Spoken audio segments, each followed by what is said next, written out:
This episode of Legendary is brought to you by Squarespace. Squarespace is the all-in-one platform that makes it fast and easy to create a professional website, blog, portfolio, and online store. For a free trial and 10% off your first purchase on new accounts, head on over to squarespace.com and use offer code GAMEBREAKER6. GameBreaker TV.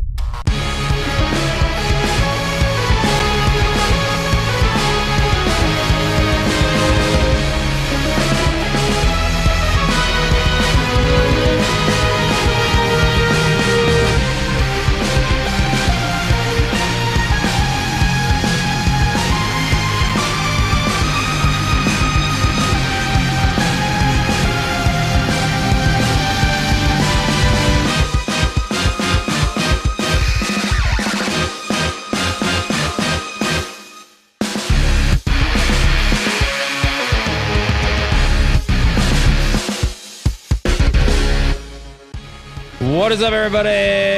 Welcome to Legendary, episode 130. I'm Gary Gannon, and coming up tonight, more info on the Flex rating, PvP gear scaling, and Proving Grounds are finally here. All that and more, but first, joining us from WoW Insider Zaman right here on GameBreaker TV, it's Olivia D. Grace. What's happening, Liv? Nighttime, rain, and coffee are happening, not in that order. But yeah, I may have had too much coffee today. I might be a little bit excited. Maybe a touch. Yeah. A little bit. Back again this week, host of Convert to Raid. It's Pat Crane. How are you, sir? I'm doing well. I know it's time for Legendary every week because I can hear Olivia's birds in the background, and I know it's time. I know we're ready. Time to wake up, Pat. It's time to wake up. That's right. It's not Thursday, That's but right. it's Friday, but the birds are chirping. That's right. And in the Foursquare, ding, ding, ding, hiding from the Cheesecake Factory, it's host of After Dark, Mike Shaffnet. How are you, Wait, sir? that's 8. 4. That's 8. Yeah, that's 8. Square 4. 4, not 8. We don't Can't- have I eight. You need to do a They try square. to You need to do a make square with There the we other go. hand. There we go. 4. I don't know. 4. I don't know. You're so gangster, Shaffnet. No, he's not. He really isn't. No, he's not. He really. With Shaffnet, his where, Probably are the giant you? farthest thing Coronas. from. Probably the farthest thing from. Where are you broadcasting from today, Shaffnet? Like Pakistan? What's going on? Is it really? I don't know. I have slow internet. Leave me alone. There's nothing I can do. I don't have slow internet. I'm just slow. All right. First It's up calling from a this week. satellite phone. Yeah. Guess what, everybody? Realms are dead. That's right. Let me clarify, I've been saying forever that World of Warcraft just needs to merge all servers, get them the heck out, and just merge all the realms together and be done with it. And just be done with servers altogether. They're finally doing it.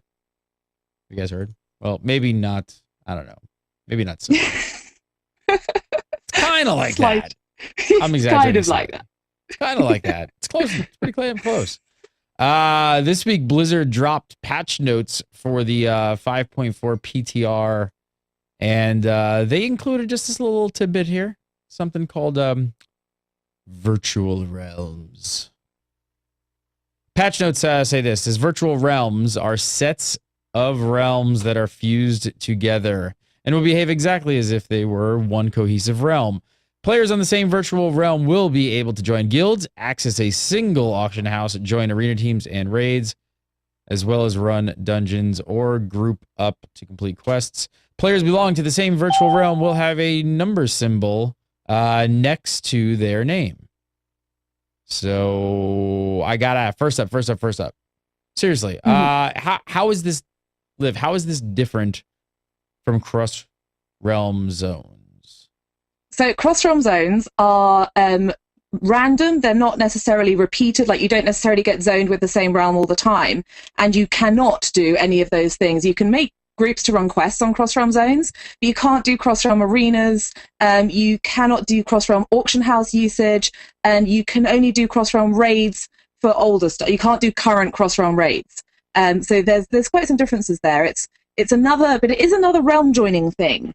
Which players don't have a great deal of control over. So there are definitely some similarities, but it's a different thing again. All right, so what do you guys think of this? And what's your first impression of this?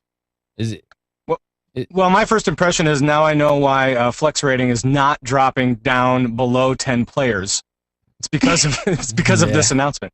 Now you'll be able to find 10, no problem, even if you're on a low pop server right now, because it won't be that way for long. I think some low pop players may have issues with this, and some high pop players might have issues with this as well, because it's all about how they play their game, and if they're being forced into this, it could cause a little bit of, I don't know, conflict, hurt feelings, forum ruckusing about. I don't know.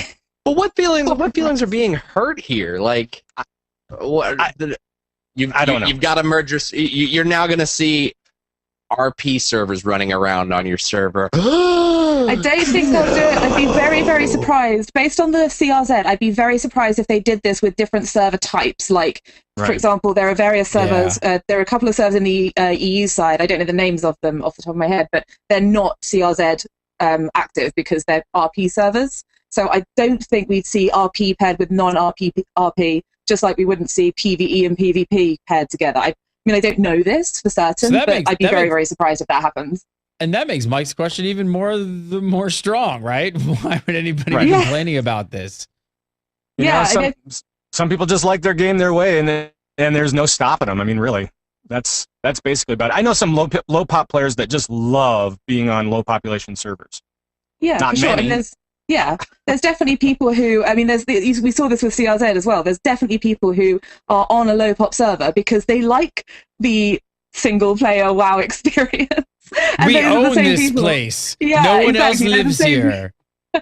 They're the same people who are going to QQ about like quest mob times in CRZ and are going to complain about, rare spawns, that sort of thing. They're the same people who are going to be saying, oh, well, the auction house is totally messed up.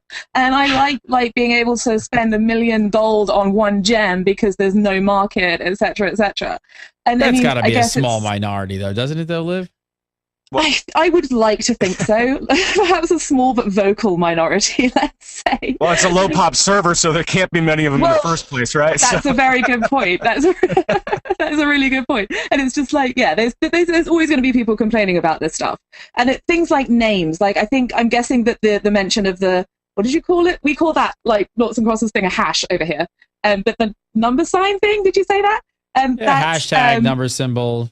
Hashtag, yeah. So the hashtag thing may well be how they denote different realms, because if you've got one player called Bob on realm A and Bob on realm B, I guess there's going to be some kind of realm attack attached to them like they do in other games which do this mechanic. But I can't really see many downsides to this.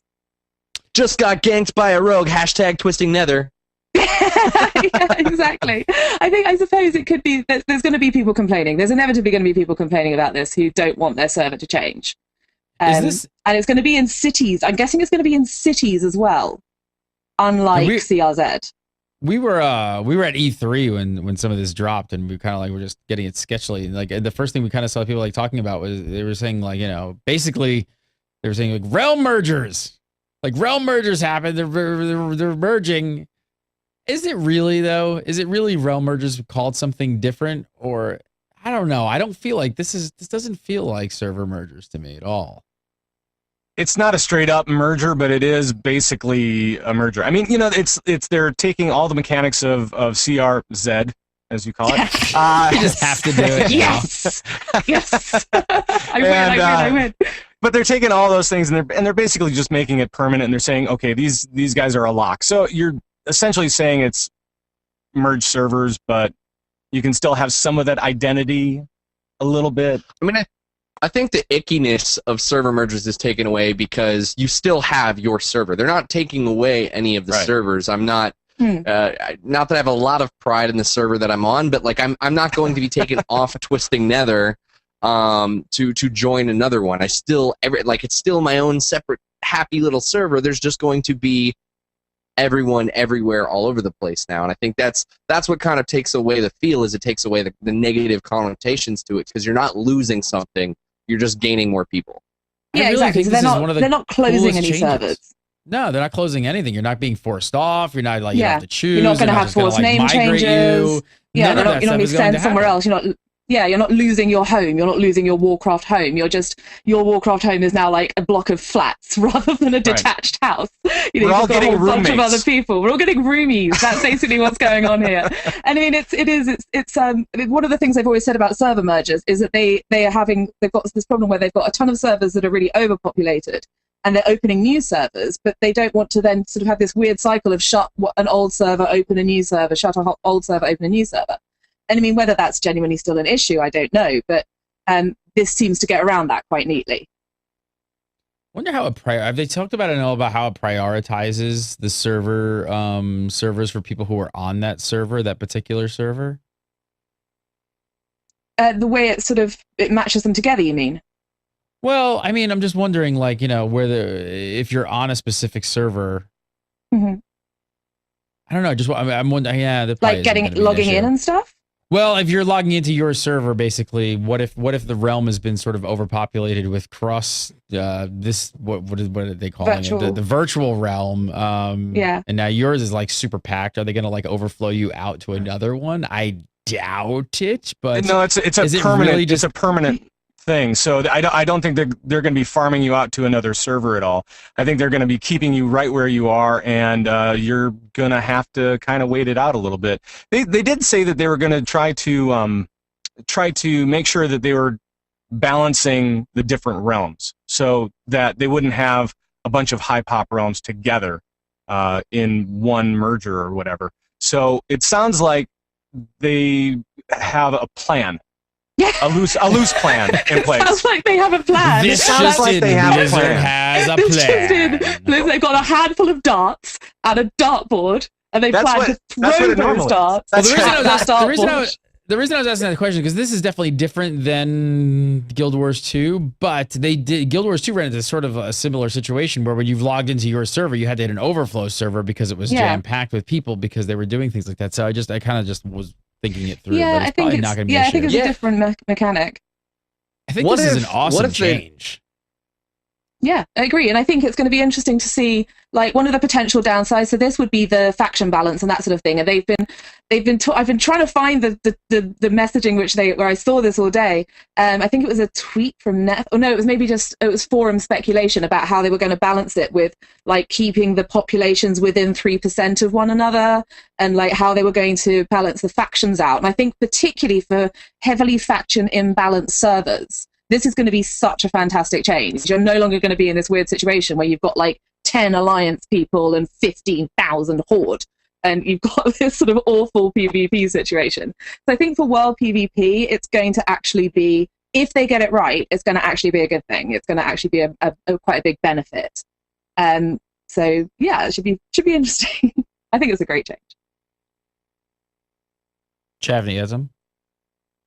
Well, I mean, you'd kind of mentioned what if we were looking at something with these cross realm merges, but not like they're not physical merges. So to bring up the idea of what Guild Wars did with having a separate server, what if you're in, like, I'm going to log into this group of 4, but that is too full. Maybe that means that I can log into the Twisting Nether realm until the size goes down, and then I'll seamlessly be put back into it through cross-realm zoning. Could be. Could be. It's just... or you might be overthinking it a bit. I don't know. Yeah. Could be. I don't know. Or you might be downloading porn. Probably. Someone's got to be. That's what I was looking at. Someone somewhere. I was just running speed test on my computer. That's what I was trying to check. I've got one up right now, so someone is uploading something somewhere. Hey, now that is a lot better than my usual upload speed, Mike Chapner. That is like the wind is coming from the east and all the birds are in a line. Upload speed. Let's not get overexcited. Is there any point to realms anymore after this change? Do they really matter? Did they ever? I mean, that's kind of my opinion. I mean, it's nice to have those different splits just for population balance and make sure that things don't get too overcrowded or whatever. But that's really the only reason for any realm. So I don't know if this makes any difference to that. God, I think this is such a great change. I think it's a great change. I think realms, I think there's still a point in realms though. I think there's certainly realms where there's a sort of quite a realm identity. Like there's a feeling of, oh yeah, I'm from this realm and that's kind of cool. And I hate those guys from that realm over there because they're awful and, we hate them. And I think there's an element of that it's good to preserve. I don't think they should be, then just calling it Realm Group 9 or something like that. Although inevitably there will be sort of like battle group type ideas. And I'm wondering if they're going to do this merge according to battle group, which would be interesting. And I'm so gutted that cross-realm arenas weren't in this. Like, I mean, obviously they're arenas within the virtual realms, but because you can't really control which realms your virtual realms with, you can't sort of say, I want to do cross-realm arenas with those people and be like, right, I'm going to hop this realm onto that one. So yeah, I'm kind of sad about that. I want to know what people think. I want to know what people out there think, because I think all of us are like thinking that this sounds like a great. If this all works and it's balanced correctly, I mean, this could open up so many different things. I mean, could bring back world PvP. Could just really have much better, like you said, alliance and horde balances, things like that. I think there's a lot of positives, but I know some of you out there are freaking the F out right now, going like, this is an awful idea, this is terrible, I can't stand it. I want to know why. Leave a comment. Tell us why you think this is such a bad idea. Yeah. Like, next to that, the fact that, like, I think right now the only way I think I can see is like people that want to play on low pop realms that they don't want people around just because of the fact that they just don't want it. But I think I'm going to throw this out. Baddies to my server. Yeah, don't bring those guys. I'm going to throw this out there. I think this is what CRZ always should have been. I think they should have never done CRZ and just waited out for this. This is what CRZ should have been. But at the same time, I mean, you could say the same thing about LFR and flex rating. I intend to. Maybe LFR should have always been flex rating. Stop jumping the script. I know I am. But we're on it right now. I mean, it's all kind of tied together, right? I mean, it's all kind of tied together. We have a lot of, I think these two elements are really emotional right now, and I don't necessarily understand all of it. I understand some of it, that people just really want to play their game their way, but this isn't necessarily upsetting what you're doing, unless you choose to interact with it, really. I mean, that's kind of what Blizzard is saying, and that's kind of how I feel about a lot of this stuff too. But it is really, really emotional right now. So, I mean, there's a lot of angst going on. Pat, do you think some people out there like are kind of all like pissed about this because of maybe like the leveling experience, and they're so used to just being like to crank through stuff and run through all that, but now it's gonna in theory it's going to be a lot more crowded, right? So there's going to be a lot more competition going on, a lot more people. Mobs are going to be a little scarcer, things like. You think people are kind of worried about that? Well, I mean, I don't think they're necessarily worried about that because of CRZ and what that's kind of opened up. It's kind of opened up that idea for the next generation of CRZ, which is these merged. I'm going to call them merged. Fine, they're merged. That's it. But these merged zones or whatever. And so I think. I don't think that's going to be too big of a problem, but you will see some things with when you're talking about faction balance on a particular server. People are used to it a certain way, and that may throw people off as well. Yeah, so. I think the auction house market's going to be an interesting one. It's going to be interesting for people, like particularly if you're used to a certain market, and then that suddenly gets completely blown up. People are going to freak out about that as well, for sure. But that's the big thing. But that's the big thing, right? I think you're right. People aren't, but the key phrase there is people aren't used to it. That doesn't necessarily mean that it's good, the experience you're having right now, right? No, for sure. For sure. And it doesn't necessarily, just because people aren't accustomed to an idea, doesn't necessarily mean it's bad. It means that they need time to get used to it and then make a decision. However, that's not how the internet works. Now, I mean, could this completely backfire? Could we see something like, rear its head and completely really just break down? I'm trying to think of what that could possibly be, because I mean, in theory, what this is no different than like, launching new servers or a new game and people jump in and there's just a lot of people playing the game, right? It's not like the auction houses are going to be the biggest upset. That's going to be the biggest upset in this entire thing, for sure. I think so. The level of dissatisfaction, I mean, I know that there's been so much dissatisfaction and so many complaints about CRZ. And it's going to be really interesting to see. I think this also removes a lot of the negatives of CRZ because, as Pat says, it's a permanent thing, and I'm really looking forward to. We've got a blog coming from Blizzard at some point soon. Nethera has been tweeting about a blog that's coming, so that we can get more clarity on exactly how this is going to work. But there's things like the thing with CRZ is the lack of accountability. So if someone is like a person, sorry, that's really freaky. I shouldn't do that. The person who's like getting ganked by a bunch of random level 90s who are chilling out in a level 20 in a low level zone ganking noobs, and there's no accountability because they just disappear off to a different zone and then they're gone. You can't hunt them down and kill them. And if this is permanent and if this works how we are understanding it to work, it will remove that problem of the lack of accountability, and people will be sort of like you'll get to know the people on your virtual realm. You'll get to know that guy who's an idiot in trade chat who you shouldn't bring to your raid. And you'll get to know the ninjas, and you'll get to know the gankers, and you'll get to know people, and there'll be a bit more of an identity there, and that sort of anonymity across realm zones will disappear. It's that whole community thing. We talked about it last week too. I think the idea of community is coming back with patch 5.4 and beyond, and I'm actually looking forward to it. I mean, make sure that people are held accountable, that they're responsible for their actions, and they can't just get away onto some other cross-realm zone. Now, here's a theory. Cool. Do you guys think? So they talked. I'll go back all the way back to that last BlizzCon, which was so long ago, right? Remember that? And you remember Metzen going like, "This is the calm before the storm, and we're getting ready for war." Right? Could this be like a possible like they need to put this in place because coming in the future, next expansion possibly. They want to start maybe possibly having some major, large-scale battles between factions that last long periods of time. And to do that and keep that going, you need people 24/7 in these realms just doing this thing and just battling and fighting. You think that could possibly be the reason? That would be pretty cool. I would be pretty happy about that.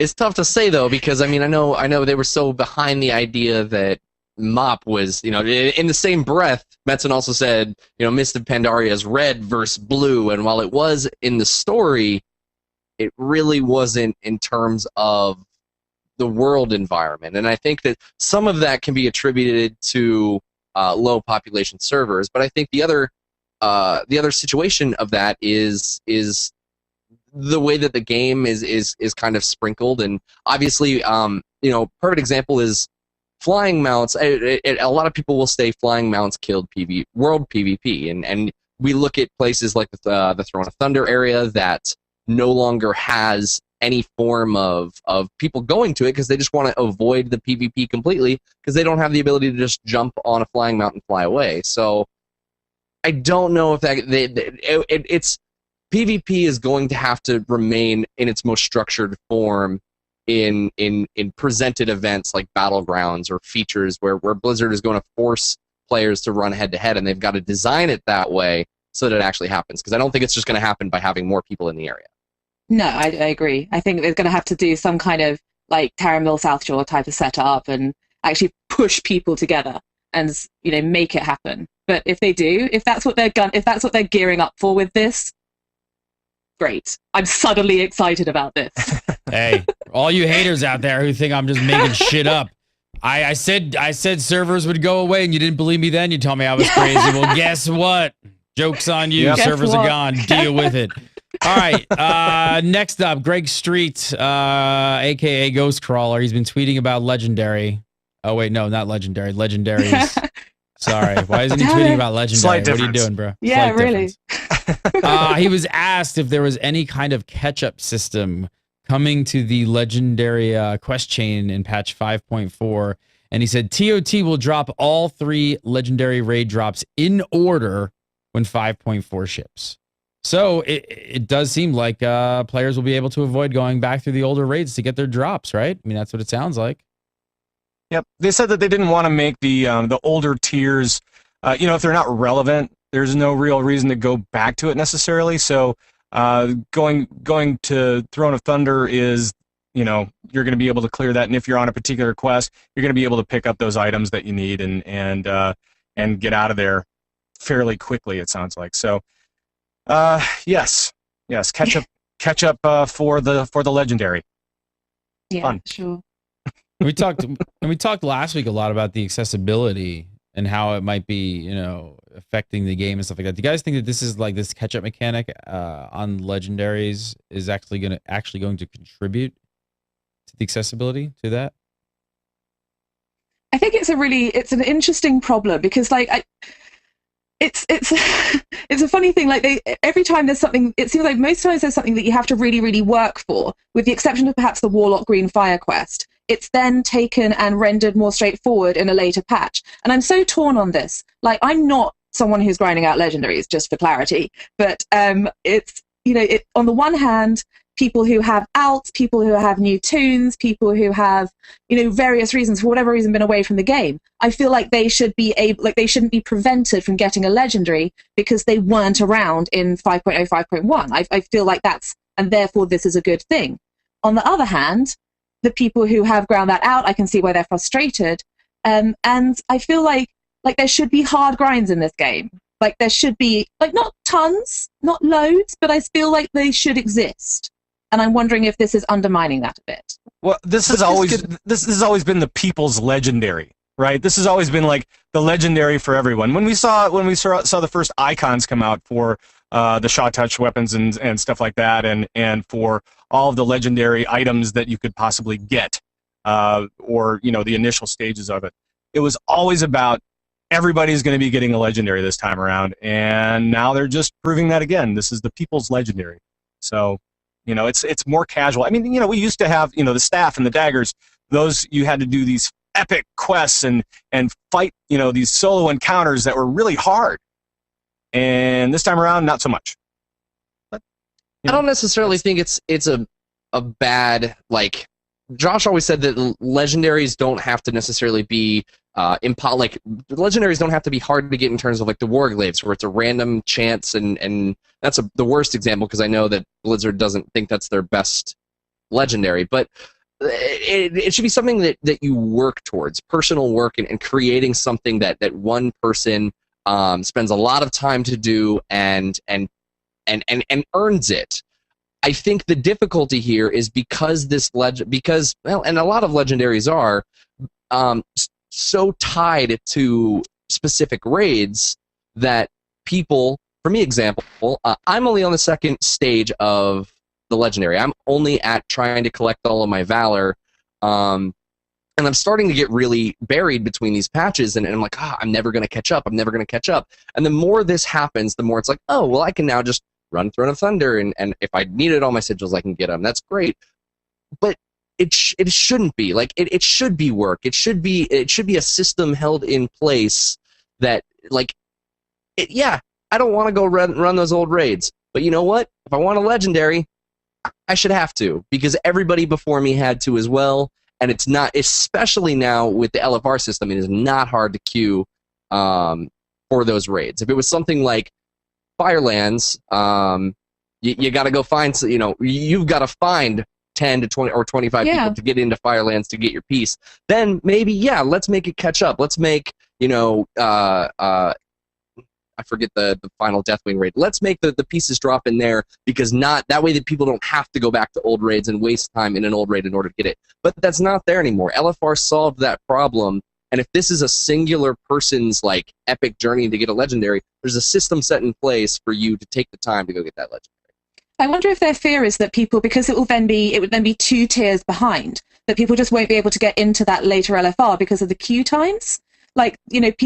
People will always still be doing the LFR to gear up alts, but the current content is sort of it's 2 steps ahead now. So I wonder if they're worried about people having access via LFR to that older raid, and that's why they're sort of taking everything and pulling it up a step at the moment. But could this help support, and I just think it'd be a great idea in general to solve a lot of the problems, make LFR a system that is a tier below as a catch-up tier, not necessarily if you want to do Throne of Thunder, guess what? We're going to let you do it.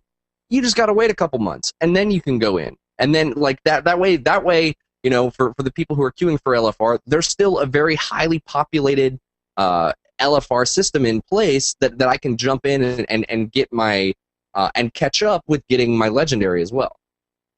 if you do that, you can do that, but just make sure that you're the guy that's going to be taking the fall for it, because I don't think anybody's going to like that. I don't think any of the players are going to like that. I would say that will not be a popular choice. That would not be popular at all. No, for sure. So what do you think, Shafton? Is it even okay to call legendaries anymore? I mean, again, I got to agree with Josh with legendaries are epic journeys for yourself. It's got to be hard. It's got to be taxing. It's got to take a long time. But I appreciated a set system in place that might have been like, people complained about the fact, well, why should I have to PvP for a legendary? It's a legendary. You're going to have to do things you don't want to do. You're going to have to do things that are hard. You're going to have to go back to old raids. Mike, Deal with it. No, it's this. Yes. We all saw it coming. The feel-good slot machine. Everybody needs to get a legendary. But it's still like, from my perspective as someone, and I'll be completely honest, I haven't even started those quests. I have no particular interest in getting a legendary weapon, and PvE raiding is like, well, I'd have to do so much stuff to get this legendary. Like, I'm not interested in doing all that stuff. It's a heck of a grind still. It's like, it's not. What's missing from it is that difficulty, in my opinion. The Tarragos's Dragon Wrath Tarragos's Rest fight, where against one of the endless dragons, you had to do that fight on the platform, which was kind of tricky. And then the rogue one, I didn't do it, but you had a similar thing, I believe. And that's what's missing from this. I think that it should be more than just, hey, get all these things to drop from a raid and take them to a dude. Well, you got to remember that this legendary was also over the course of the entire expansion, right? Instead of just over one raid tier. So you have to take that into consideration when you look at how people are going to catch up. That was always kind of one of the concerns, is how are people going to be able to, how are new players going to be able to come in and participate in the legendary quest if there isn't some sort of catch-up mechanic. LFR! Right. Sorry. That's just my thought. Sorry. Liv, is partially the whole difficulty thing why you've lost interest? I think, look, those fights weren't that hard. Like, they weren't insanely difficult, but I feel like you should have to go out and slay some dragons. You shouldn't just have to. It's like all these quests where you have to go collect basilisk livers, and like, that doesn't feel epic. It's just like, oh, collect some stuff, take it to the guy, watch a cutscene, and like, I don't want to do that. I want to have to get my legendary weapon by like killing dragons and punching things, and like the Warlock Green Fire quest. That's what I want legendaries to feel like. And this, to me, like, it's a grind, not a challenge. Cameron Lobb in chat said this legendary has too many drop quests, and I think that is a part of the issue is the fact that like every tier we can expect that we've got to gather 10 sigils of something, and it's paced out that way so that it kind of takes you over the course of the expansion.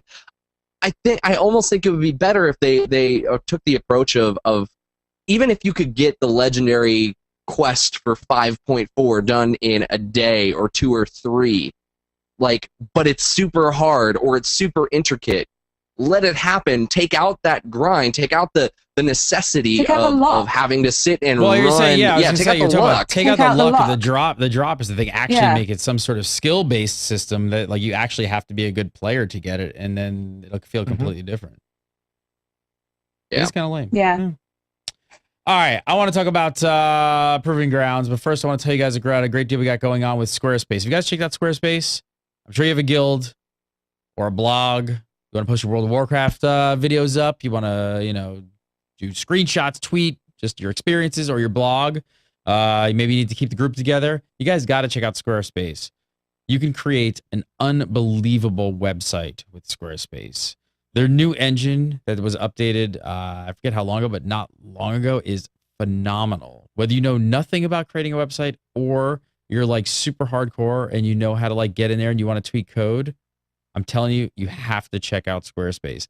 Their templates that you start with are just awesome. They're like a bunch of award-winning templates that just look super modern, clean. You can do whatever you want with them. And I got to say, like, I don't know jack about making websites. I am not a coder. I don't know how to I don't know how to change a font size, but I can do it with Squarespace. We're actually working on a website right now where we're utilizing Squarespace just for that. The other thing that you guys are going to love is the social integration that they have built into this for your guild, for how you want to get stuff up here quick. YouTube videos, like the posting and getting them into your blog on Squarespace and just getting them out to the world is super, super easy. All ready for mobile and everything. You guys gotta check it out. Even all the other thing that's awesome, they added a whole calendar event system. It's great. Put your raids up there for your guild to know about. The coordination, let people know about it. All you got to do, go over to Squarespace, make a brand new account. This offer is good for new accounts, and when you're checking out there for 10% off, all you want to do is use the offer code GameBreaker6. That's all you got to do. Just throw GameBreaker6 in there. You're going to get yourself 10% off. And the galleries, the images, I'm telling you, it's gorgeous, gorgeous stuff. And it couldn't be easier.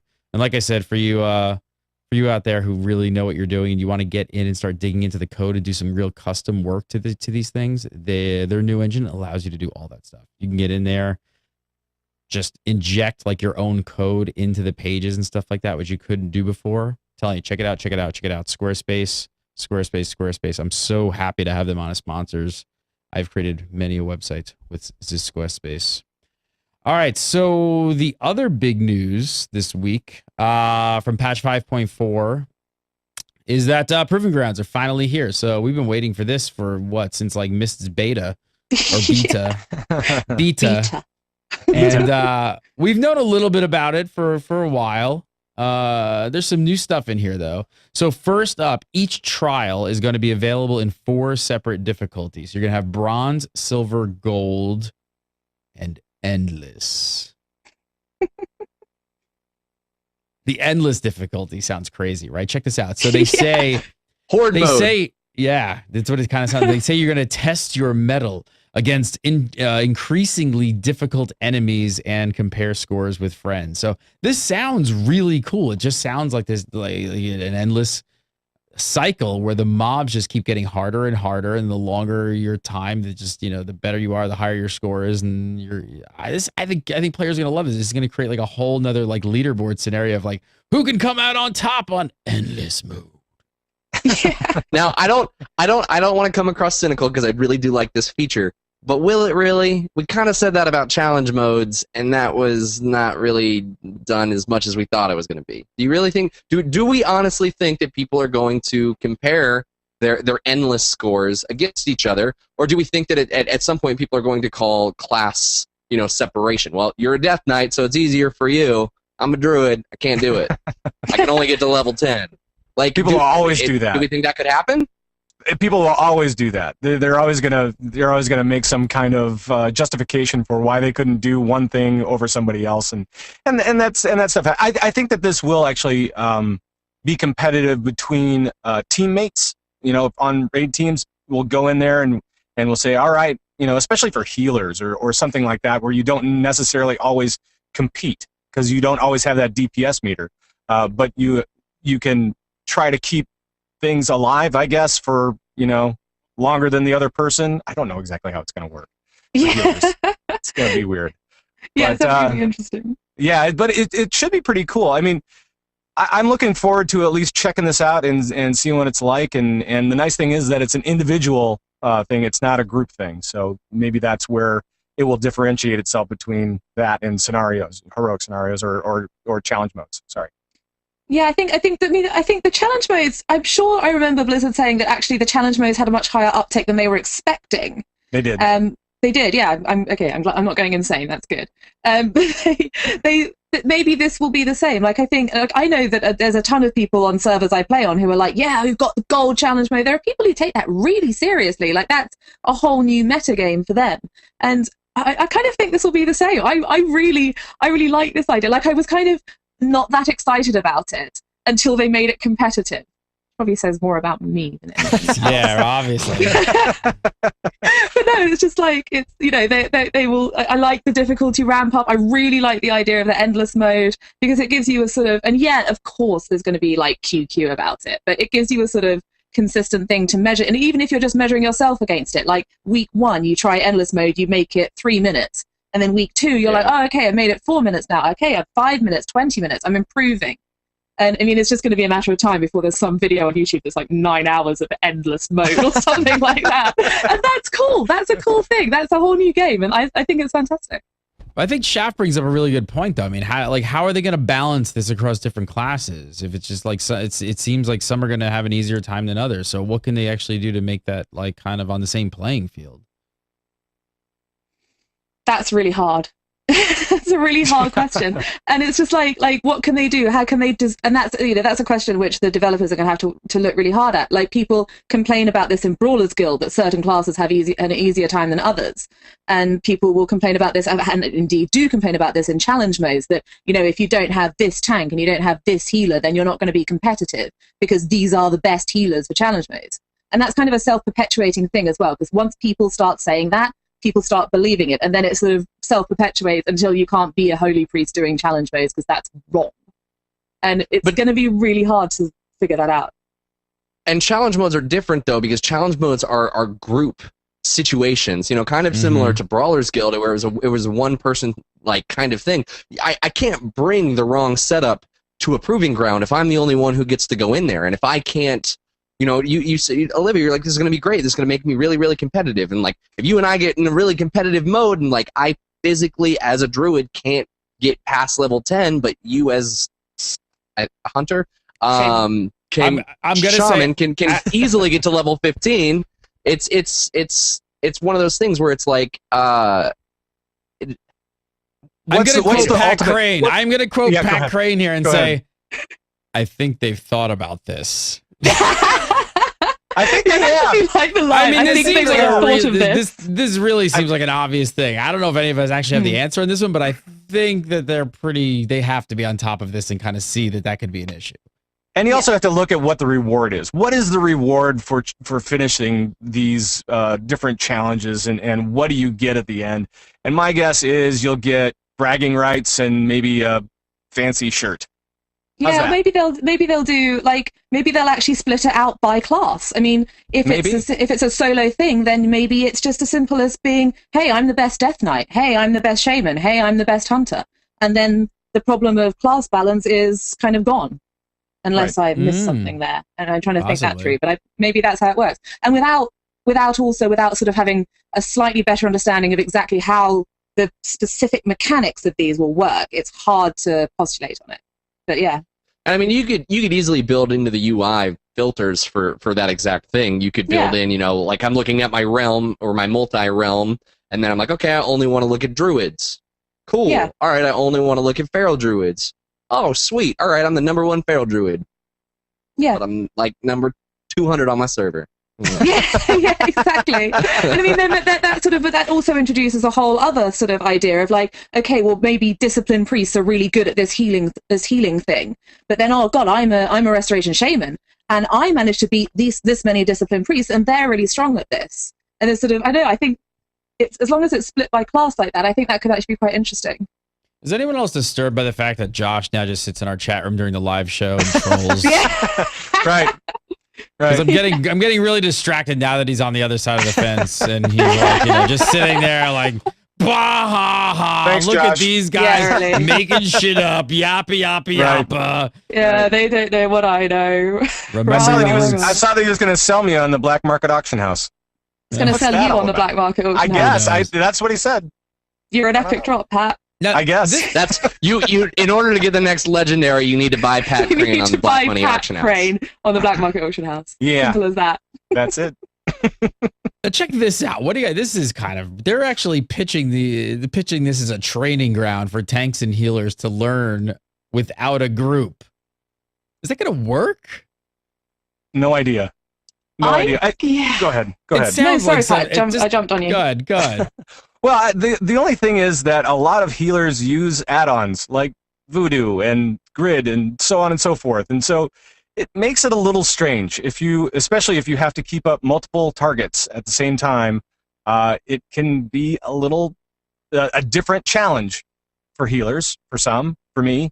So that could be not such a great thing. I think for tanks, there's at least probably a little bit more straightforward action, but with healers, it's it might get a little wonky. We'll have to see exactly how it pans That's a out. really good point about the add-ons, actually. That hadn't occurred to me at all, because obviously they only, unless they manage to work the mechanics so that all the NPCs you're trying to keep alive are in your party, then that's going to completely mess up Voodoo and Healbot and so on and so on and so on. I mean, those add-ons start breaking as soon as you have people entering and leaving your group anyway.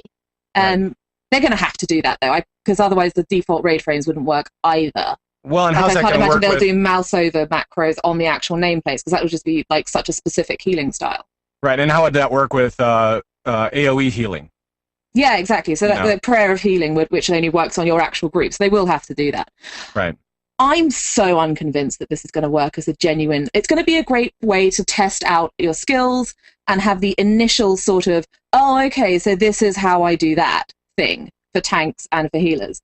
But the difficulty of tanking and healing is that you've not just got the enemy who are the baddies who are attacking you. Your enemy is the other players as well. And there's such a huge human element there. And unless they build in some kind of crazy AI that just occasionally goes and does something utterly idiotic, then this isn't a complete sort of training exercise for tanks and healers. It's the human element of it that's missing. And obviously then you just go into dungeons and do it. This is kind of a training ground in the sense of, oh, what button do I push in this situation? But yeah, I don't know. I think it's lacking too much humanity and too many fails to be a genuine training ground for tanks and healers.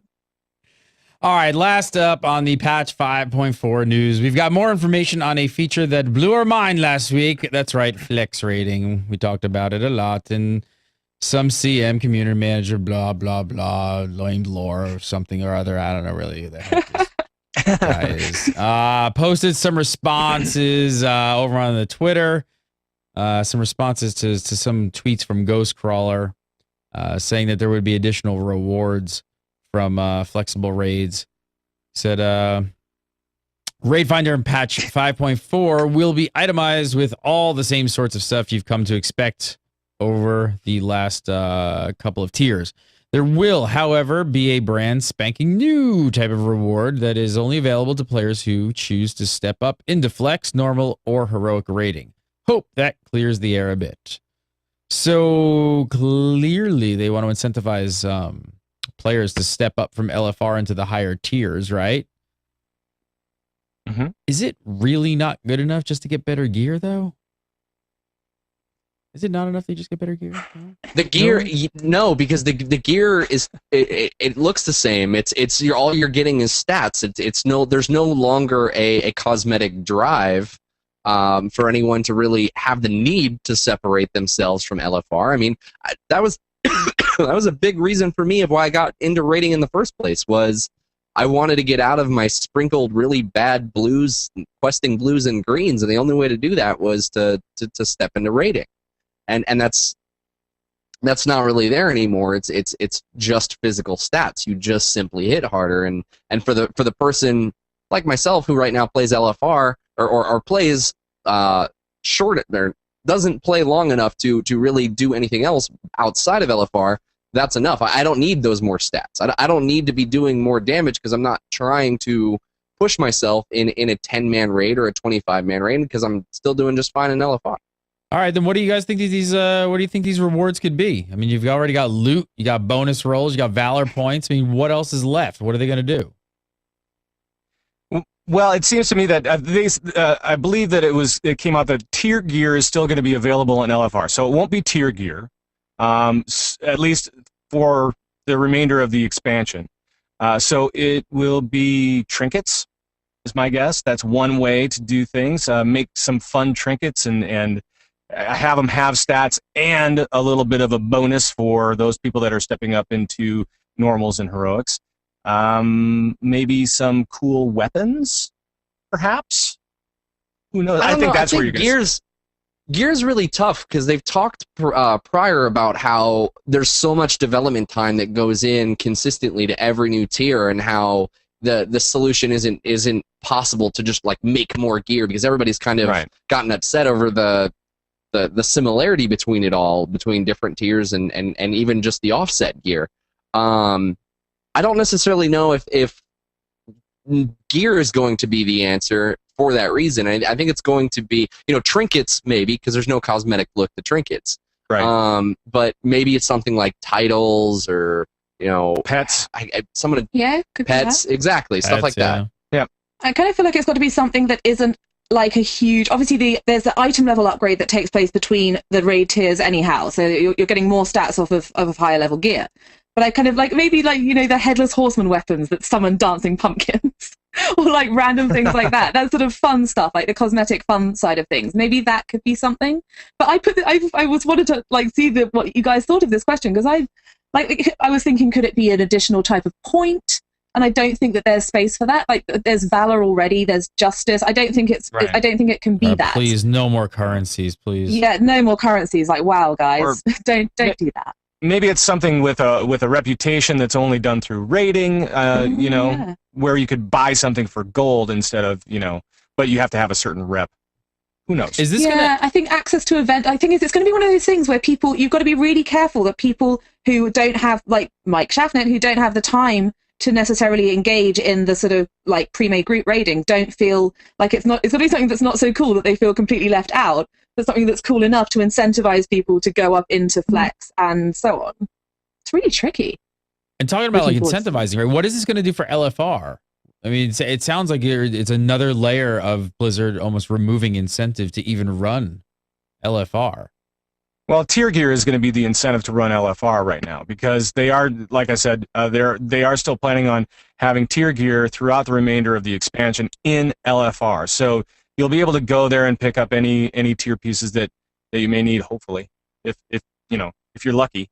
And I think that's the only reason for people that are running normals and heroics to step into LFR in the next patch. For everybody else, I mean, it's a way to see the bosses and do the content. So yeah, and I don't know. I think it's sort of. I think people are worrying about, like, people. I've sort of spoken about this a ton this week, this flex rating thing, that people are worrying. No, really. People are worried that this is going to take people out of LFR. Like, I mean, like, particularly like some friends of mine who are more into the sort of higher end raiding have been saying, no, we're going to abandon ship on LFR. LFR is dead to us now. We're going to throw it off a cliff into a fire, and we're just going to do flex raiding. And that there's sort of, I think there's an underlying concern that the population of people in LFR is just going to go down and down and down. They don't. Right. And this, this is. Well, it's probably not going to be a contributing factor. I don't think it's going to help with that issue. Well, and I was, so last week we were talking about Preach and his video and everything like that. Well, I was able to actually get him on Convert to Raid last week, and we had a great conversation about LFR and flex rating, and he believes that, get this, flex rating may be the wave of the future, and LFR might be going bye-bye. Do you think as in they'll actually remove it? As in they may actually remove it. That's his belief. I don't know if that's true. Actually, funny enough, one of the sort of more hardcore historically hardcore WoW Insider people was saying this is what LFR should always have been. This is going to replace LFR. They're going to take it out. They're going to put this in. But I don't know. Personally, my personal opinion is I think the LFR crowd is a different crowd. Like, the hardcore raiders departing from LFR is going to be a minute percentage of the total people who do LFR. It's not going to suddenly be like Ghost Town, like what is that, tumbleweed floating by and like nothing in there. The people who did LFR because they couldn't raid any other way are still going to be in there, and that's a lot. Yeah, and that's exactly why they won't get rid of LFR in any sense of the word. There are too many people out there. Accessibility is definitely a word of what they want to do for content at Blizzard, and there are more than enough people out there for them to justify. Sure, maybe they'll make the separation and basically just be like, yeah, guess what? LFR really has no reason for anyone in the game other than you have no time other than to log on maybe once a week. You want to see some of the raid content. Hop in an LFR, great, you're done, move on. And for everybody that's far invested in the game, they can look at flex rating 10-mans and 25-mans and don't even have any concern of running LFR. And if it gets moved to that level, I think that's fine. But I don't think that they could get rid of the feature away completely. Well, go ahead. Sorry, go ahead. No, you go. All right. Well, 5.4 is going to be very interesting as far as behind the scenes at Blizzard. they're going to really be able to take a look at those numbers and see what the breakdown is between those that are playing LFR, those are those are that are stepping up into flex raids, and those that are using, going up the ladder from there. So it's going to be extremely interesting to see how this all pans out throughout the rest of the expansion. For sure. And actually, what Mike was saying just then reminded me of something that, when LFR first appeared back in Dragon Soul, one of the things they said is this isn't meant to, I'm not 100% certain of this, but I think it was even on as like an official blue post that they actually said this is not meant to be a rung on the gearing ladder. This is a way for the super casual once a week WoW player to be able to see content. And maybe the introduction of Flex will turn it back into that and like take it away from being a rung on the gearing ladder. I don't think it's going to be true, but maybe it will push it more that way. I think it'll depend on what they do with tier gear and with trinkets. If they take tier gear and trinkets out of the equation for LFR, then yes, then heroic teams, those top tier teams will not be even looking at LFR at all because they won't need anything. Certain community managers who used to be on Legendary have kind of said that that's not happening on the forums today. So I don't know, but hey, who knows? Maybe in future. Well, he said it for 5.4, but he didn't say, in expansions in the next expansion because they don't know exactly where they're going to fit yet. Probably. He's also a liar. Just to let everybody know. Yeah, he's a liar and a cheat. Yes. All right, let's. We got more flex rating stuff to talk about. So this news about flex rating relates to the lockout. So Blizzard community manager Tapeslim posted on the EU forums about how the lockouts would work, and they're actually a little bit weird. So check this out: you queue for flex raids like you do for heroic scenarios. So make a group and then queue up. And basically, if you go in and you kill boss 1 and boss 2, then go back in the next day with the same group, you go straight to boss 3. But if even one person changes in your group, you got to do boss 1 and boss 2 again. And what's more, by repeating bosses, you actually get additional rewards. You get more valor points, and you can use bonus rolls again. So really quick, knee jerk, what is this? What do you guys think of this? Good or bad? Shaftnit. I think this is bad. It kind of takes away a lot of the positives that I looked at how this could really integrate and become a friends and family guild, or the 10-man guild that has 13 people or 13 friends that they want to keep on their roster. It's going to cause them to, again, be forced to committed to, okay, well, we brought 13 people this week and we don't want to start over, so we got to make sure the 13 people are coming back every single week. And instead of maybe having 13 people one night and then, someone didn't show up, well, we got 12. That's okay. We can keep continuing on with this raid and still, work our way towards the end. Knee-jerk reaction, I think it's a step back from the positivity I had the first time. It's great.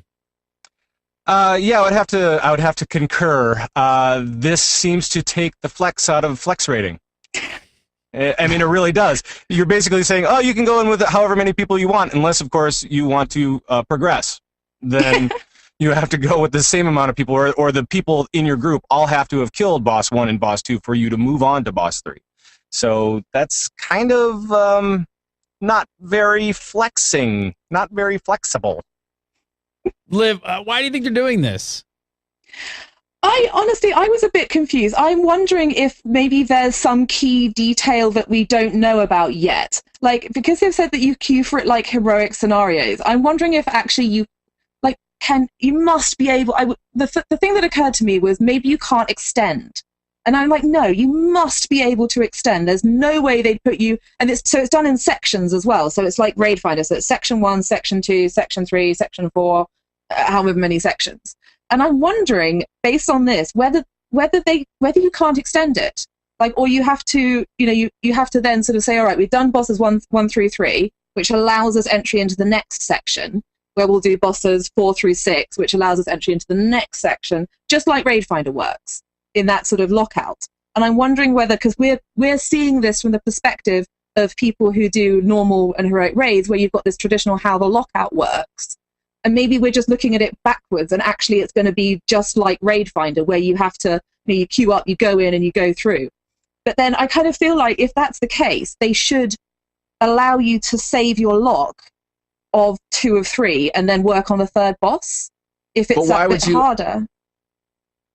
I like where you're going with this, but and this counters kind of what I was saying is why would you need to? If you only need 13, like let's say 3 bosses per section in this system, if you clear the first 3 bosses and then you're able to lock 4 through 6. Yeah, you so, just night 1, gain entry into it. Yeah.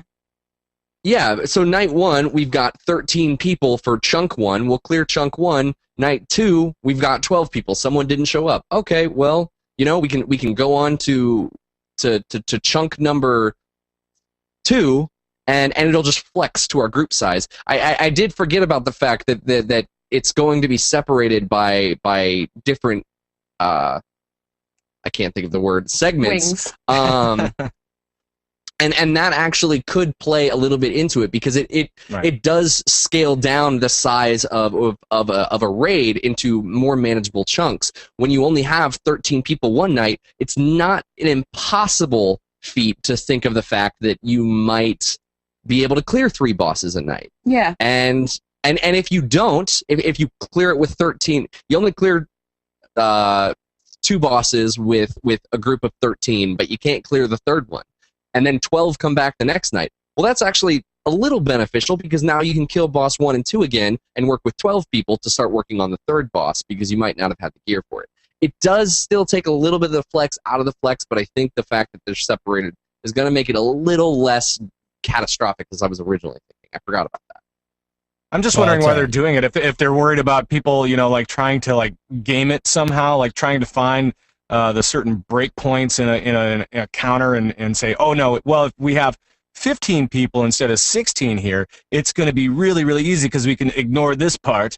I mean, we're raiders. We always try to figure out what is going to be the easiest thing to do, right? Absolutely going to happen, right? Yeah, exactly. So maybe they're trying to curtail that whole thing where we just want to say, you know what, guys, just go in with a group. Just go with a group, clear those 3 bosses, and just be done for the night. That's cool. I still feel like there should be a lockout for it though. So if you actually do, say for sake of argument, boss number 6 is a complete pain in the backside, and it's really, really hard to kill for some reason, or you've just got you've got a group of 18, and actually really you should be doing that on with 22. And one of those sort of funny situations where you've got too many melee and your group's kind of weird in the composition. And this is what this raiding is designed for. So that's likely to happen. And that boss is just being a complete pig, but you really want to get it down. I feel like you should be able to extend that lock and then bring different people next time. That's where the separation is going, because I'm assuming the way this is going to be is exactly like LFR. I don't have to clear stage 1, 2, 3, and 4 every week. Once I unlock stage 4, I can go queue for 4. So extending the lock would essentially just be re-queuing next week with our group at maybe you have to kill 1 more boss before that, but you're not 5 bosses separated from boss 6 anymore. You're only 1 or 2. Yeah, but I mean, I just think it's a case of go back and farm the bosses you've got on farm, because then you'll get more gear and it'll make the boss number 6. So you'll do boss 4, boss 5, and then boss number 6 will be easier because you've got better gear off of bosses 4 and 5. But yeah, I don't know. Maybe again, I'm looking at it from too much of a sort of normal raiding mentality of wanting to save that lockout and progress on that one boss rather than having to go back to the start of that section again. And it's definitely not catastrophic. That's also where we were looking at flexible raiding in terms of flexible groups of people. That's what we took that at surface level. But even kind of what we're uncovering here, maybe flex raiding means flexible. Okay, who do we want to go kill?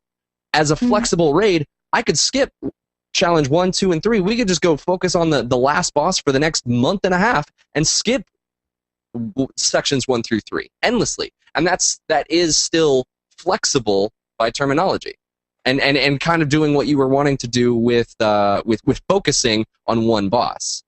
Well, they didn't actually say that, so I don't know if that is necessarily how it's going to roll out. But we'll see. I think the flex thing for what they were talking about anyway, as far as what we know, They were talking about flexible group sizes, and you know, if adding people in is going to take you back, that to me is not necessarily as flexible as I'd like it to be anyway. Yeah, agreed. Liv, you brought up something before. I was wondering, you talking about redoing bosses. Do you think that the Valor and the bonus roll is actually going to be enough for people to even want to do the bosses? I don't know. It's going to be really interesting, because then, like, if it's going to depend on the drops and how they're going to distribute the drops through the raid. Because if you've got like I can see people kind of using this a bit creatively and saying, oh, well, actually, I just really want that staff from that boss. So I'm going to get like I can see the sort of serious progression guilds doing this. Like you get a group of 10, and then you want to farm that boss for that staff for your warlock. And then you go back in with 11, so you do that boss again. You go back in with 12, you do that boss again. Right. And like they're using Right. coins on every Right. repeat. So they're like just coin until their warlock gets that staff, and then they move on to another boss. Clever use of mechanics. Like I can totally see that happening though. That is so like what a hardcore raider would do. Working as intended, Gary. Yeah, It is. It Working sounds as like it. intended.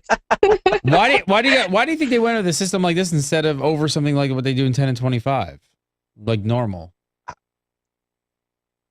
I don't know. I have no idea. This is one where I'm stumped. I'm like, what are you doing? I just don't know. It is odd. It is like I think it's an attempt to, because they're breaking it up into these sort of raid finder style wings. I think it's an attempt to sort of say, okay, we need to, like, we can't make this too easy. Like we can't make it so that people can just do the same boss over and over without like some kind of penalty. But like I kind of agree with the guys. This is a bit of a weird step in my book that removes some of the flexibility. I don't know. All right. We'll leave that one for another day. We'll have to see. Last up this week, it's time to open up the whole Lockout files. All right, so the first thing in here actually relates to PvE gear and PvE. So when 5.4 drops, PvP gear item level 522. It's going to be 522, and it won't be scaled down below that. So, and PvE gear, though it will still be scaled to 496, as Holinka tweeted.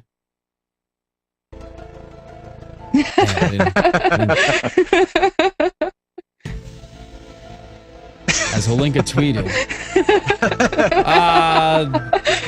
The level it's scaled down will it will increase slowly, and he said like something like maybe like one level per week. What is this system? What do you guys think of this whole new thing? What do you think of this new system here? How is this what's the impact gonna be? I think it's actually, I was kind of interested to see, like he said way back when this sort of downscaling launched, that they were going to increase the item level slowly so that there wasn't an overnight jump. And that I was sort of, at the time, I sort of took a mental note and I was like, it's going to be interesting to see how that is pulled off. And I think this is actually, from the perspective of someone who PvPs in PvP gear, this is great. We're going to be the freight train in the poppy field again for a short time. But it's going to scale up in the say. I think the design intent behind it, and I think that one item level per week may be too slow.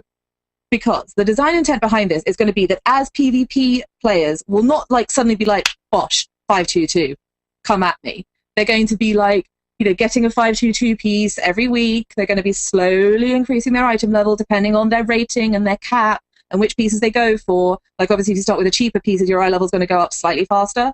But then if you start with the bigger pieces, you're going to have more benefit from it potentially. And so it's going to work like that. And as that happens, as PvPers gear up slowly, then it's going to then have the PvE players on a sort of parallel path of their item level slowly increasing. Does this mean that PvEers are going to get steamrolled though by PvPers?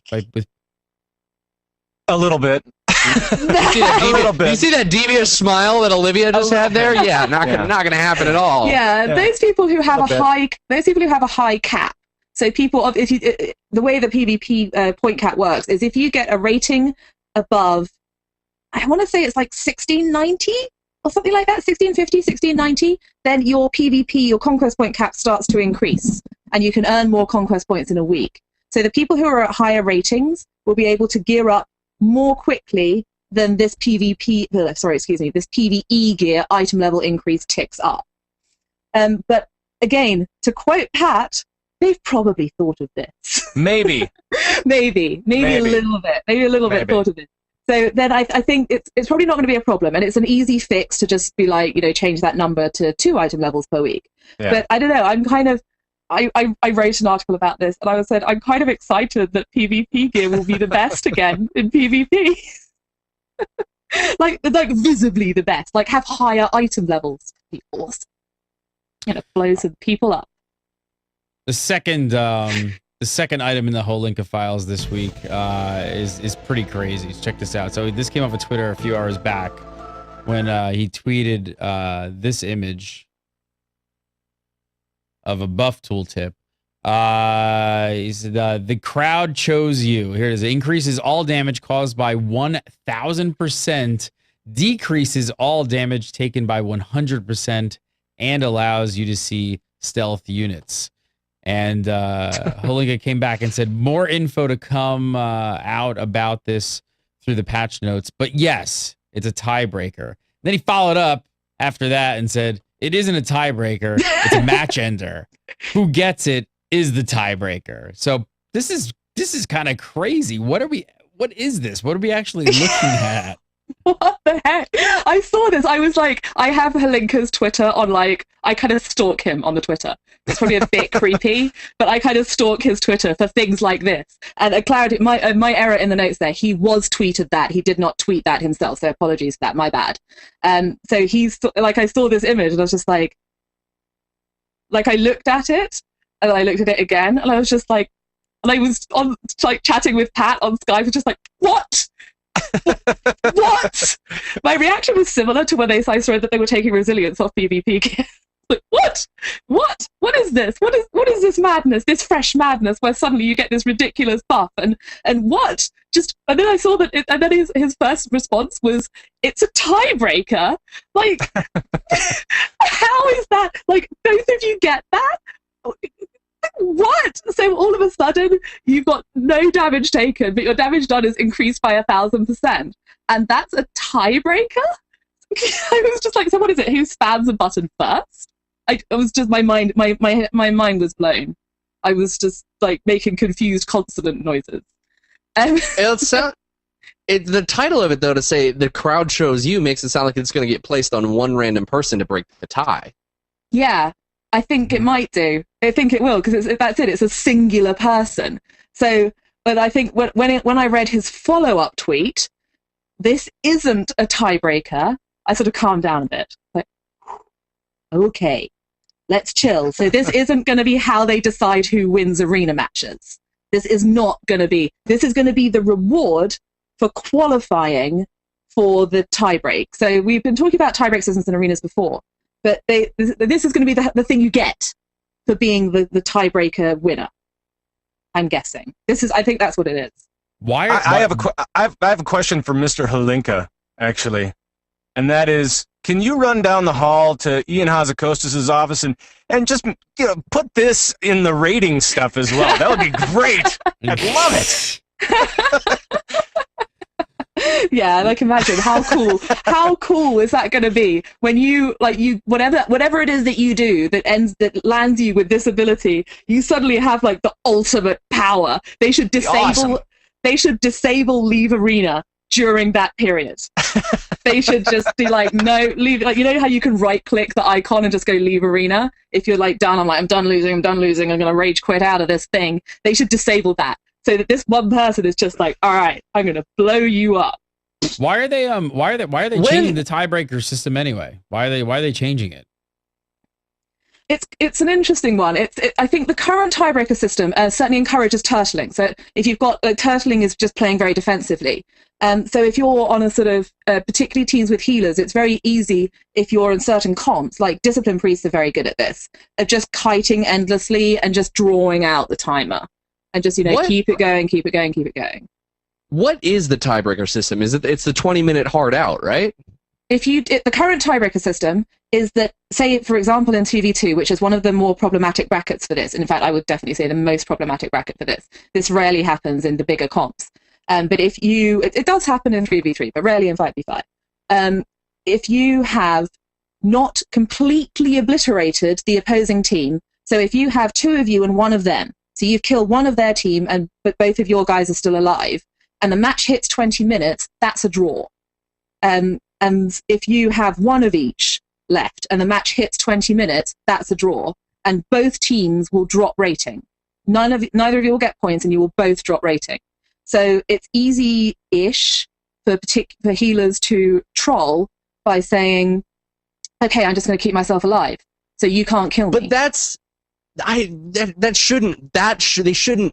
I think that the first problem is that they take rating away from both teams on the tiebreaker. Right? I didn't remember that happening, but like, less rating. I remember like to be in a twos situation, and twos, we can't look at twos. Twos shouldn't. They said that they're not going to balance stuff based on twos anyway. They're not going to balance classes, so twos shouldn't be the factor. But honestly, like, I think teams that are down, like 3v3, bam, we burst someone down, and now it's 2v3. But if those two people can keep the match going, maybe they can't win, but if they can keep the match going with two people, they shouldn't just automatically lose because of that. There shouldn't be a forced buff that goes on in order to end that, because that's punishing someone for being skilled enough to take 2v3. Like, that's I don't know if that's a really good way to solve this. And it's a big sort of PvP philosophical question. And I completely it's something that I, as someone who plays, amongst other things, a lot of healers, I just occasionally take enormous pleasure in doing this. It's really, guess what? It's really fun to not die. Surprise. And it's really good fun to just kind of be like, oh no, I'm just going to draw this out to the timer. Good luck killing me. I'll never forget the satisfaction of being in it was a 2v2 arena, Holy Paladin. I made the match last for 40 minutes. I still have the screenshot. 40 minutes. It was a hunter and myself. It was a hunter and myself. All I could do was heal. I made it 40-minute match, and I won because I made him leave. Like, that, I still to this day feel good about that. Yeah, no, we've all been there, man. We've all been there. But it's just like, and as someone in chat room just said, if you're so good, why would you lose the first person anyway? And it's like, yeah, and that's the opposing side. If they've from the perspective of the people who have two left, they've taken out half your team. That's surely a victory. And I don't know, this is not going to make any sense. So if Napoleon lost half his army, he still loses the war, right? Even though, he could come back and take it all. But he lost the war because he lost half his army. It's an interesting it's like I can so see both sides of this. I can so see both sides of it. They should, on the one side, they should have to wipe out your whole team. The person who manages to stay alive solo should be compensated for their skill. On the other hand, that two-person team has taken out one of their players, and those of their players are still alive. They should win. And it's like such a philosophical. It's tricky. If they should win, they should. If they could kill one person with 3v3, and they can't kill one more person with 2v3, they don't deserve to win. Yeah, I think it's more. I think this happens more in twos, but it's like it's as well. It's just it's oh gosh, train of thought. Come on, brain. It's one of those things of. They have to decide. They have to sort of say, and the solo person staying alive against two people is kind of trolling. And that solo person, particularly if they're a healer, is not an aggressor anymore. They're not actually trying to kill the other team anymore. And that's, they're just being France and running around going, la, la, la, la, la. That was weird. I shouldn't have said that about France. That's fair enough. They're not an aggressor. They're no longer fighting. They're just being trolls. I mean, I know, because I've done that. I have no intention of killing those people. I'm just trying to draw the match out so we both lose rating. It's a kind of a dick move. Excuse my French. The most important thing in this entire conversation is that Shaftnet's roommates have stopped downloading Prawn, so that's really.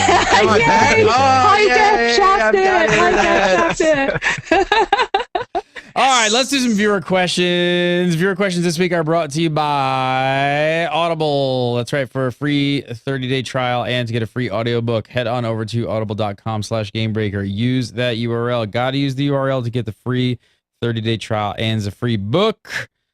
And guess what I'm listening to this week? Far she knew, only by portal. After pouring the mate a drink of sparkling Dalaran wine, he sat beside her and regarded her intently. Ronan, Jaina had asked quietly, not even taking a sip of the delicious beverage. What is it? What has happened? Well, let's see, he replied. Deathwing is loose. Darkshore has fallen into the sea. I mean with you. He smiled faintly at his own dark humor. Check it out, check it out, check it out. Go over, use the URL, audible.com/gamebreaker, sign up, make an account, download the app, put it on your iPhone, put it on your Android device, whatever you got, your iPad, whatever electronic device you use, they got an app. Go on over, get yourself a free book, and that book was the World of Warcraft book, the Jaina Proudmoore Tides of War book, which has been recommended numerous times on this show and other shows here on Gamebreaker. All 12 hours and 33 minutes of it by Christy Golden. It is fantastic so far. I'm only about a quarter of the way through it. So check it out, check it out, check it out. You could be listening to it tonight. If you haven't checked it out, you got to go over. Audible.com/gamebreaker. Gotta use the URL. We love having Audible as sponsors. I'm super, super excited to have them on as sponsors, and you support Gamebreaker by supporting our sponsors. So go check it out. They got very cool stuff. What else could you want? You're watching a World of Warcraft show? They've got World of Warcraft books. Stop waiting. All right. Let's do some viewer questions. Every week we take your viewer questions, send them to submit@gamebreaker.tv if you got a question. We love video questions. Don't forget that. You guys want to record yourself, post it up on YouTube, send us the link. The email address you can send them into is submit@gamebreaker.tv. Also, keep an eye on our Facebook page. We ask for them there as well. And you should really be keeping an eye on our Facebook page because we got lots of giveaways going on, and that's the place to find them. So definitely keep that on your list as well. All right, first up, we got a video question this week. This one in from James Sharp. Hey guys, Coffin here. With the implementation of the Flexi Rage, do you think that it'll be a help for the community or negative for the community? With the hardcore obviously going for the gear to get upgrades so they can run normals, and the casuals just going so they can get an influence in raiding. Great to hear what you think. Love the show. Keep it going. All right. So with the implementation of flex raids, will they be a help for the community? Or will they be a negative? What do you think, Liv? I think the net impact on the community of flex raids is going to be positive. They are going to be something that sort of draws server communities together, virtual server communities together, and just generally sort of brings back that, you know, making friends on your server, plugging stuff in trade chat, positive influence. Positive influence. Especially with virtual servers and all that kind of stuff. There may be some growing pains, don't get me wrong, but I think that overall this is going to do the community some good. Now, and you say for the community, so you obviously have to think about the idea of the community as a whole. The only real negative that this is probably going to affect are some of those top, you mentioned the hardcore raiders that feel like they're going to need to go and do flex in order to get the gear. So yes, it's going to negatively affect them, but I personally think, and it's kind of been proven, they're a small percentage of the community, and it's going to be an overall benefit for the community, and probably some growing pains for some. All right, next up, this one in from Otter Kurman. He says, do you think that considering the PvP flag holding changes, that most competitive RBG teams will just stop bringing tanks? If the difference between a tank and anyone else is so minuscule, wouldn't most teams just rather have the extra tank, the extra DPS heals instead? What do you think, Pat?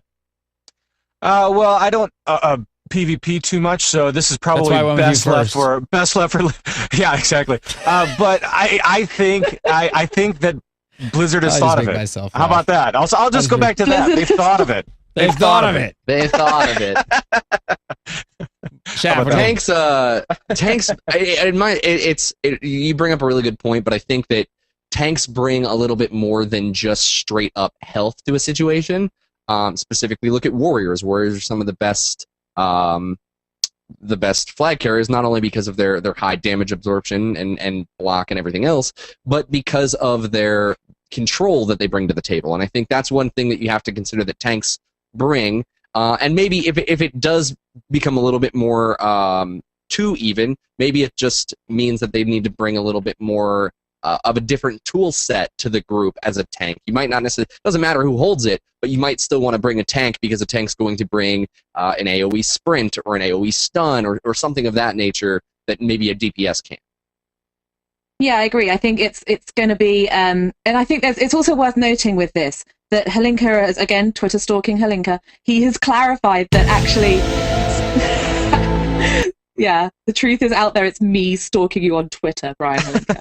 And it's, there's going to be this tanking debuff is actually applicable to warlocks, and I'm cringing because I'm so convinced I'm going to get the ability wrong. That tank thing that warlocks do, Dark Apotheosis? The thing where they go demon form? The thing where they have the tanky thing. I think it's Dark Metamorphosis. I think it's called Metamorphosis. Yeah. Whatever that ability is called, the Warlock tank thing that Warlocks do, that will cause them to have the debuff as well. So it's kind of, there's other things that will cause this debuff to be put up. And obviously, like, I've not seen sort of a patch note on that, but it's kind of interesting. And I think that tanks, like Mike says, I agree with what he said, that tanks bring more than just like the damage mitigation side of things. Oh, there's Dark Apotheosis. Yes, I remembered.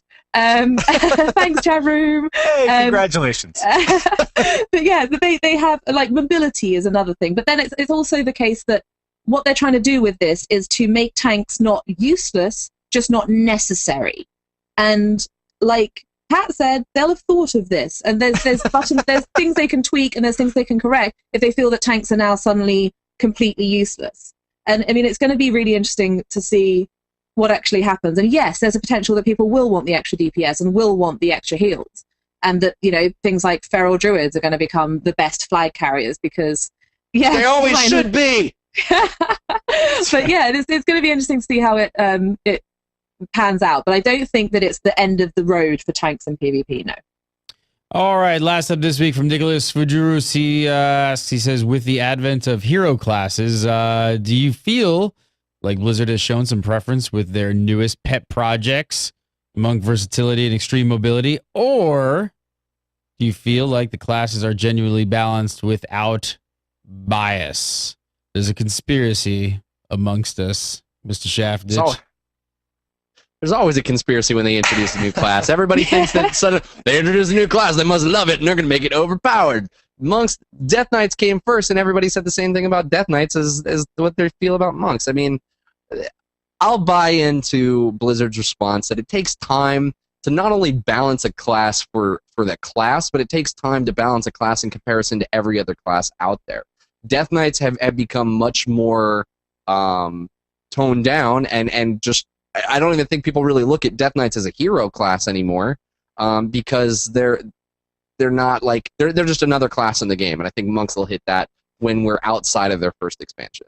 Well, I think we've actually hit that. I mean, when you take a look at when monks first came onto the scene, especially Mistweaver monks, the healing class, those guys were way overpowered, and now you look at them and they're middle of the pack.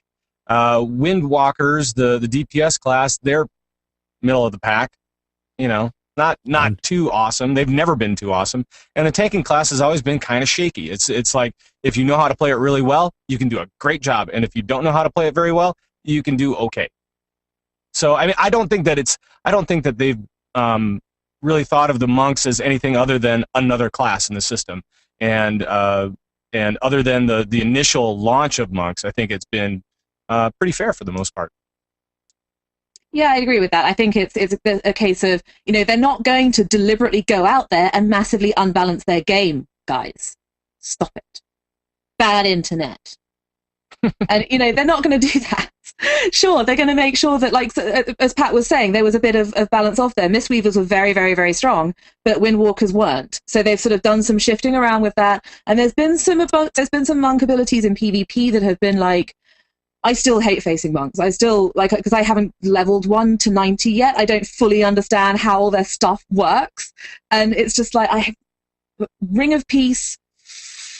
It's pretty cool. It's pretty cool, Liv. You should level 1. It's pretty cool. Maybe I will. Nice. Yeah. I don't think in answer to the question specifically, I don't think that they specifically overpower their.